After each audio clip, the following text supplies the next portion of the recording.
Hey everybody, I'm Jack Rita. I'm the designer of the Adventures of Conan, and this is the fourth video in a series where we're looking at main action cards. But in this video, we're going to be looking at the 12 main action cards that come in the two expansions, the Nemedian Chronicles and the Queen of the Black Coast. There are 6 main action cards for each of those expansions, and at the moment, I think that they just combined the two into one big expansion. That's how it was done for the Game Found. And that does seem to be how Gale Force 9 is selling it on their website. So I haven't seen it in retail, but it may be that they're doing that as well. So it's 2 expansions in one. They're each marked on the bottom. So the Nemedian Chronicles ones are numbered N1 through N6, and the Queen of the Black Coast, it's Q1 through Q6. So we're going to start with the Nemedian Chronicles ones. And the first one is called Beg, Borrow, and Steal. And it's got the same thing here. It's going to have 1, 2, or 3 of the bloody swords to indicate the difficulty level. So 1 sword are the easiest ones, 3 are the most difficult.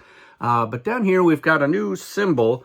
And this is for the Bazaar deck. So if you're going to use Beg, Borrow, and Steal, you're going to be wanting to use the Bazaar deck. So how does the Bazaar deck work in solo mode? Well, it works the same way.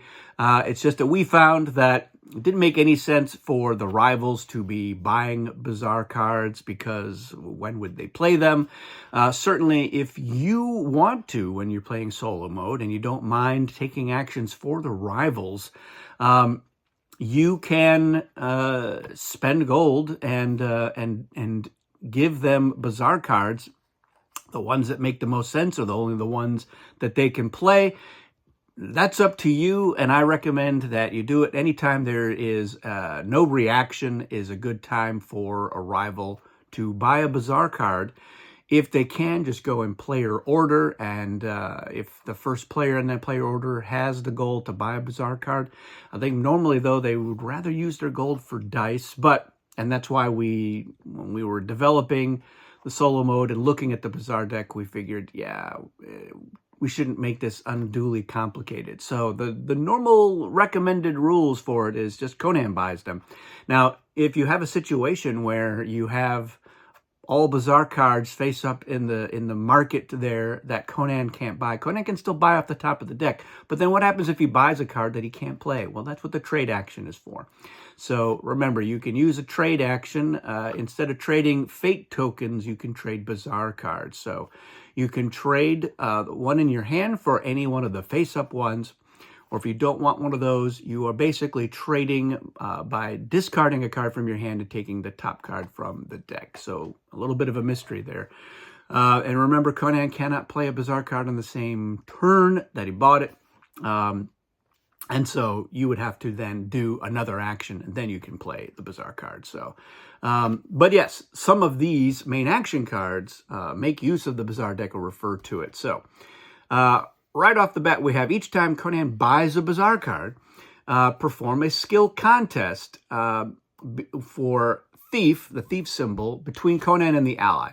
The winner will gain a local fate token and 1 gold. So that could help you to buy more Bazaar cards. Here, if Conan does a move action, you're going to spend a character for the foe to add a challenge token to each kingdom that has the trade attribute.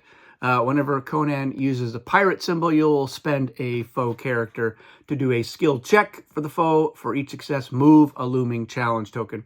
And for each trade here, you're going to spend a sorcery to roll the local kingdom die for the benefit of the foe. Here, if Conan uses his character, but only on the primary orange dice, you will spend a sorcery for the ally to do a skill check. Warrior, for each success, you're going to advance the ally on Thief. And then for Thief, for Conan, then you're going to have a skill contest for Thief. The winner will gain a gold and a Bazaar card. So here, the ally could gain the Bazaar card. Again, what do you do here if you're deciding not to have them play the Bazaar cards? And you choose the best Bazaar card so that you're taking it out of circulation. So that's what that's all about. Here, the rivals are going to score 1 victory point for each Bazaar card in Conan's hand. So if Conan's going to buy those cards, he's going to want to play them. If he's behind the rivals on the scoring track, he will gain the Jebel Sag God token. And here, This being the only thing that happens at the end of the round. This will be at the end of the phase. End of the round, the foe will get any rewards for the last adventure card that they have, if they have any. All right, our next one is called Amra's Bastards. And just a little bit of lore here. Amra was the sort of special Corsair name for Conan. So you're going to switch the foe. Whichever foe you have in play, you're switching to Tothaman. You'll use the same side. So if you're using the gray side of, say, the Bone Woman, you're switching to the gray side on Tothaman's solo mode card. Adjusting the dice if needed, meaning is the primary dice, you will then roll those. This is you're going to do it at the very beginning of the phase before you even roll. Now, if Tothaman's already in play, it says switch to Aemon the Flayed. So we'll see. This is kind of an interesting little twist on the game. After the rolls here, for every thief, you're going to spend a character for the foe to move a looming challenge token. Here, for the sail action, or not necessarily the sail, but using a pirate symbol, you're going to spend a warrior to focus a primary die to sorcery. And here, for every kingdom, you're going to spend a sorcery to gain a challenge token. Down on the ally side, whenever Conan spends a character result, you will spend a character for the ally to have a skill contest between Conan and the ally. You're rolling moves and scries, and the winner will gain a warrior fate token and score 2 victory points. So that's kind of a fun challenge there. For every scry, you're going to spend a sorcery to gain a local fate token for the ally.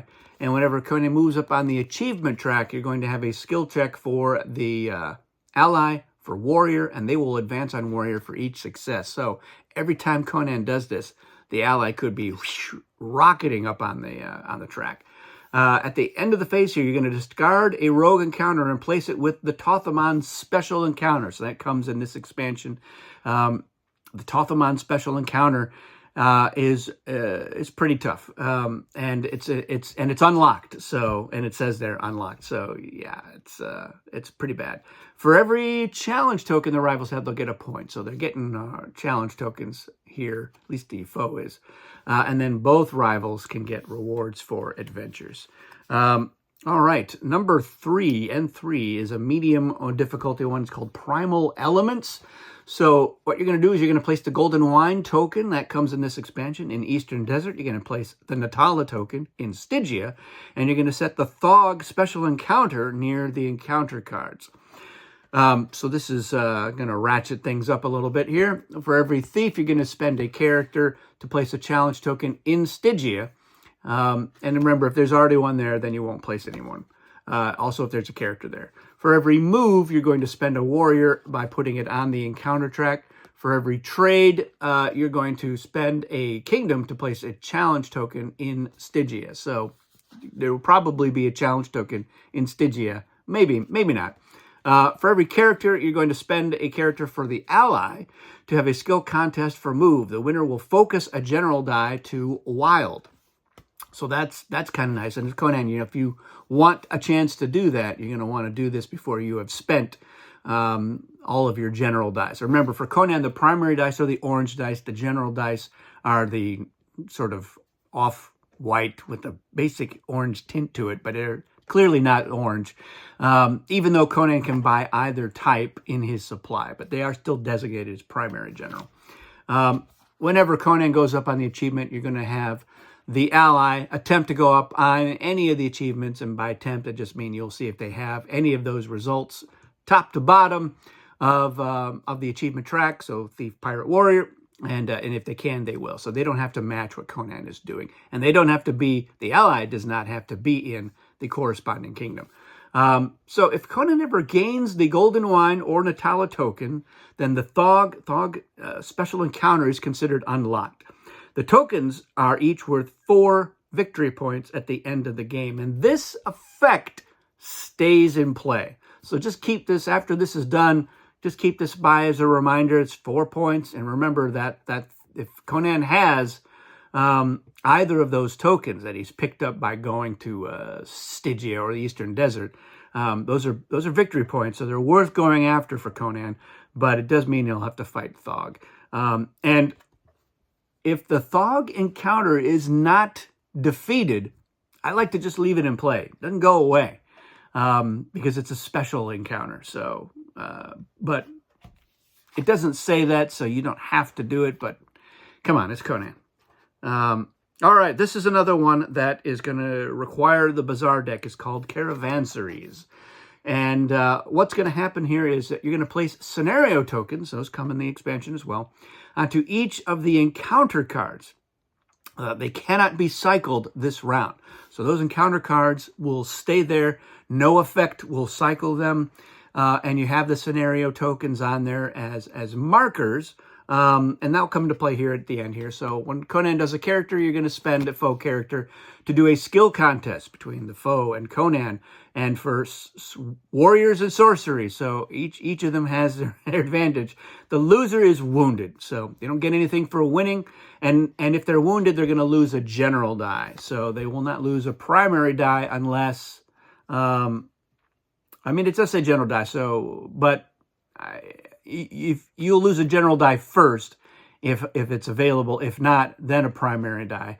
And again, if you're like, all right, you know, none of those dice are available, but I've got dice on the encounter track, you will take a general die first if possible, then a primary die. So that's what that's meant to say here. So Conan goes up an achievement. You will spend a warrior for the foe to have a skill check for move. For each success, you will add a challenge token to an adventure kingdom. And for the thief here, you're going to spend a character to gain a challenge token. For the scry, you'll spend an ally character here to do a skill contest for move. The winner gains a gold and a challenge token. And for move, this is kind of interesting. You will spend an ally move, and then Conan may make a move action. And this could be like, it's going to, if you do, once he does another move, you will spend another move for the ally. So you could, Conan can go bloop, bloop, bloop, bloop, which, you know, feeds into the theme there. For the kingdom, you will do a skill check for thief, and you will advance on thief for each success. So, you know, you're probably not going to want to do a kingdom effect, but maybe you got to.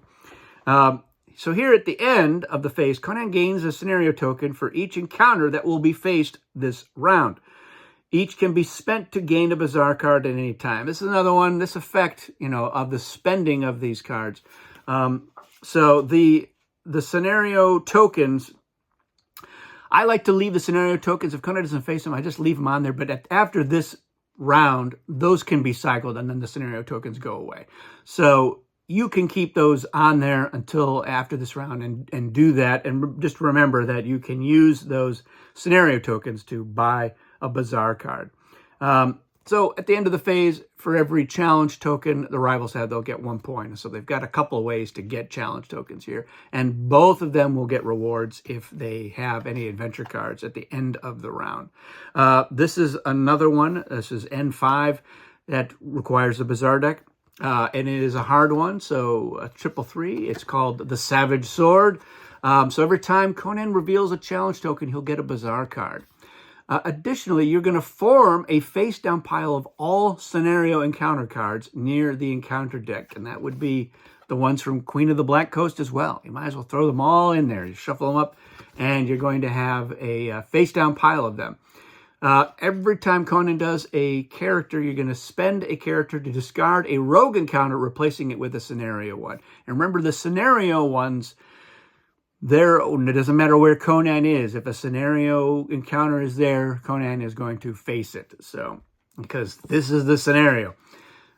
Conan moves up on an achievement. You're going to spend a warrior to have a skill contest for move between Conan and the foe. The winner will gain a local fate token and 2 gold. And for a kingdom, you will spend a move to gain a challenge token. Down here, you will spend a thief. You'll spend a character for the ally to discard a rogue encounter, replacing it with a scenario one. For every move, you'll spend a move to add a challenge token to an adventure kingdom. And here, whenever Conan scries, you will spend a thief or a pirate to put it on the encounter track. If encounters are unlocked, any scenario encounters must be faced by Conan. So again, you do have to unlock the encounters, but in solo mode, they're almost always unlocked. So every challenge token a rival has will get him 1 point, and both rivals can get adventure rewards. And our last one, N6, is called the Stars are aligned, or have aligned rather, and this is a hard one as well. This one's got some crazy banana stuff going on. So you will replace the current ally with whoever it is with Ohala if not in play already. And you'll use Ohala's ally side. If this card is drawn in the first 3 rounds, draw a replacement and place this back on top. So this can't happen too early. The stars have not aligned yet if it's the first 3 rounds of play. But you're going to be immediately flipping Ohala to her foe side, and she cannot be flipped back. She uses ally reactions. So, yeah, and what's interesting is that Ohala will have both foe and ally symbols. So the ally symbols from this point on are the only ones that you will spend. You will not spend foes for her because, well, actually, no, because she is a...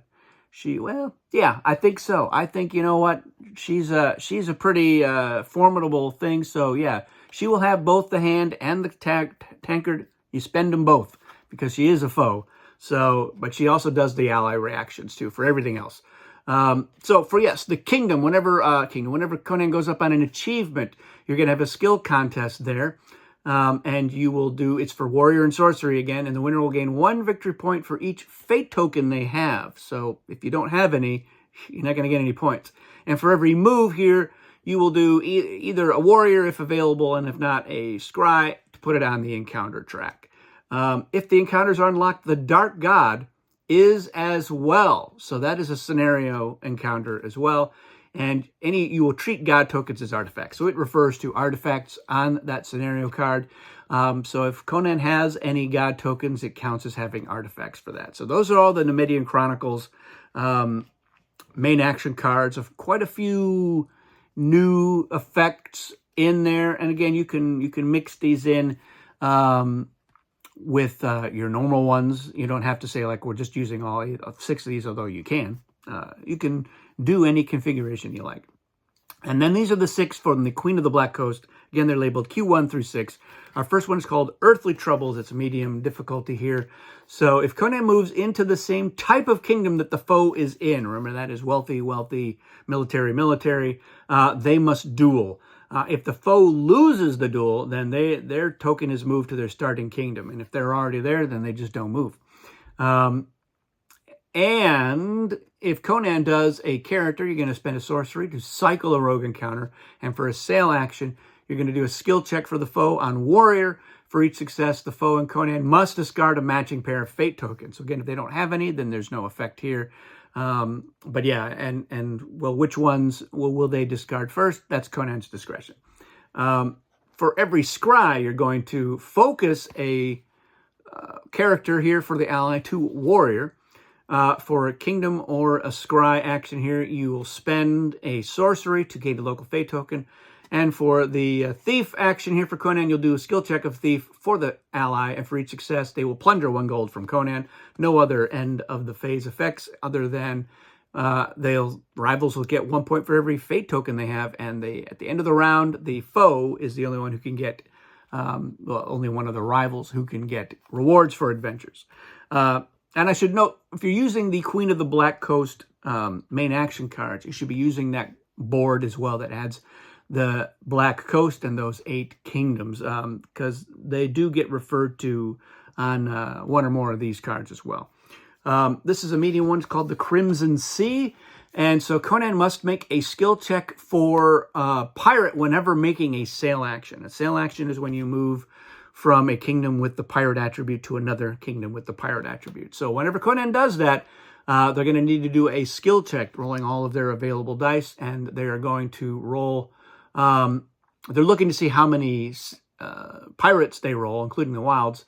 For each success, Conan will get 2 victory points. So this is to encourage Conan. Conan should be like, yeah, I should be sailing around as much as possible, because I could probably pick up a few more points. For each character Conan spends, you will spend a character for the foe to cycle a rogue encounter.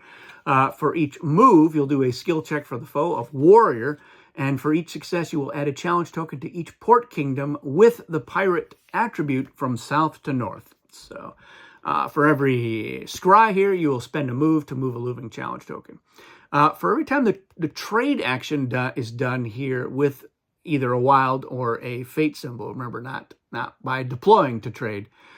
You will spend a warrior of the ally to focus Conan's general character to a pirate. This may allow Conan to do more sailing actions. So, although he could deploy here, but here he could also move up on the pirate achievement track. And that's actually probably more likely what Conan wants to do. For every thief, you're going to spend a sorcery to gain a local fate token for the ally. And for every sail pirate action here, pirate result, you will do a skill contest for pirate. And the winner discards non-achievement fate tokens and gains 2 points for each. So yeah, the winner must discard them. So maybe you don't want to win, but you're going to get a victory point. So it might be worth it. At the end, you're going to cycle a rogue encounter. 2 victory points for every fate token that the rivals have, and they can both get rewards for their adventures. This is a hard one. This is Q3. It's called Monomania. So if Conan reveals a challenge token, he'll pick up the Derketo God token. Conan can use a scry result in addition to the move results, but it's 1 victory point for every one of the allied dice that Conan uses for those results. If Conan does a character result here, you'll spend a character to gain a challenge token for the foe. For the thief, you're going to do a skill check for the foe for sorcery. Each success will cycle a rogue encounter. For the pirate here, you'll spend a warrior to roll a local kingdom die. For every move, then, including if you're using the allies dice for that move symbol, you will spend a warrior, and then you will discard a thief, pirate, or warrior fate token to advance on that achievement. And so you go in that order, if possible, which is the same order, top to bottom. For the pirate, you will spend a thief or pirate to gain a local fate token in that order. And for the trade here, you'll spend a sorcery to roll a local kingdom die. Each character rolls a local kingdom die, gaining normally. That's each character, and you'll just go in player order at the end of the phase. If you roll a blank, though, that character gets wounded. So this is Conan too. Rivals will get 1 victory point for every fate token they have, and they can both get rewards. Here's a medium one. It's Q4. It's called the Devil in Iron.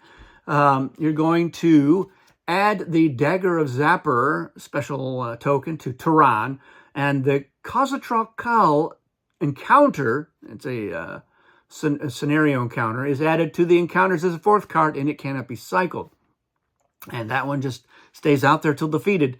That's how I like to play that one. Also, once this dagger is added to the board, this is another card you want to set aside just as a reminder for what's going on. For every character, you'll spend a character to add a challenge token to an adventure kingdom. For every move, you will do a skill check. For the foe, for every success, you'll cycle a rogue encounter. For every kingdom, you'll spend a sorcery to gain a victory point. For each scry Conan does, you will spend a character for the ally to do a skill check. For warrior, for each success, the ally will gain a local fate token. And whenever Conan does uses the pirate or thief symbol die, then the ally will attempt to move up on an achievement track. And again, they can move up on any achievement track according to whichever dice they have to spend in order. So thief, pirate, warrior. And then if Conan has the Dagger Zapper, it can be used once per game to focus a primary die. And that is a primary die. It doesn't even have to be one of his.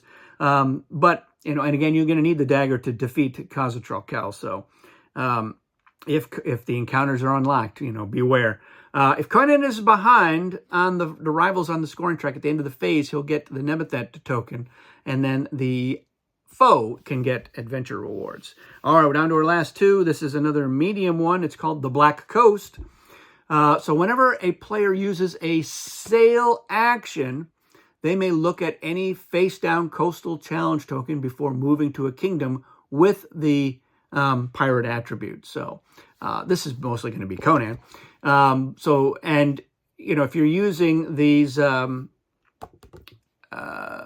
main action cards for this, I like to also use those coastal challenge tokens. This won't make any sense if you're not using them. So if you're using these main action cards from this one, then start using those coastal challenge tokens. Anytime you would put a challenge token on a coastal kingdom, use a coastal challenge token. And that's just a general thing I recommend for solo mode if you're using these cards. If you spend a move for Conan, you're going to spend a character for the foe to add a coastal challenge token to each kingdom that has a pirate attribute there. So this is another way that these are going to get on the board. For the thief result, you're going to do a skill check for the foe, for warrior, for each success. Conan chooses to lose a gold or a victory point. For every kingdom, you'll spend a sorcery here to roll the local kingdom die. For every character Conan spends, you'll spend an ally character to do a skill check for the ally. For pirate, for each success, they'll advance on pirate. And for every pirate, you'll do a skill contest for pirate. So Conan and the ally, the winner gains 2 gold and the loser spends a primary die. All characters discard all achievement fate tokens at the end of the phase. And for each gold the character has, they get 1 victory point. So yeah, the Black Coast, it pays off on occasion. And our last one, Q6, is one of the easier ones. It's called Voyage of Amra. So there's that Amra again. Here, as soon as Conan reveals a challenge token, you will get the Nebethet on here. And this challenge token symbol is the solo mode challenge token, but I open this up. If you're using other challenge tokens, it doesn't matter which type. Conan will get those rewards irrespective of the type that you're using. Here, we're opening up the results here. If Conan can use pirate symbols for the ally, if they're an ally that has those, and then pirates and moves are going to score 1 point for the ally. Conan does a move symbol here. You're going to spend a warrior to add a challenge token to each Jungle Kingdom. That banana leaf symbol, that is, it's very much like the snowflake is for some of those northern kingdoms. Conan uses a primary character. You will spend a character to gain a challenge token. So the general characters will not create a reaction. Every time Conan goes up on the achievement track, you'll spend a sorcery here to add a challenge token to every treachery kingdom. So if you're using that board, then there's 2. So the Black Kingdoms and Zamora. For every kingdom, you will spend a wild for the ally to add a quest token to Darfur. And so that is one of the expansion board kingdoms. So this has to be a wild, it doesn't mean any. For every scry, you'll spend a character to do a skill check for the ally on pirate, and they'll gain a gold for each success. And whenever you do spend an ally's pirate, the ally will advance on pirate.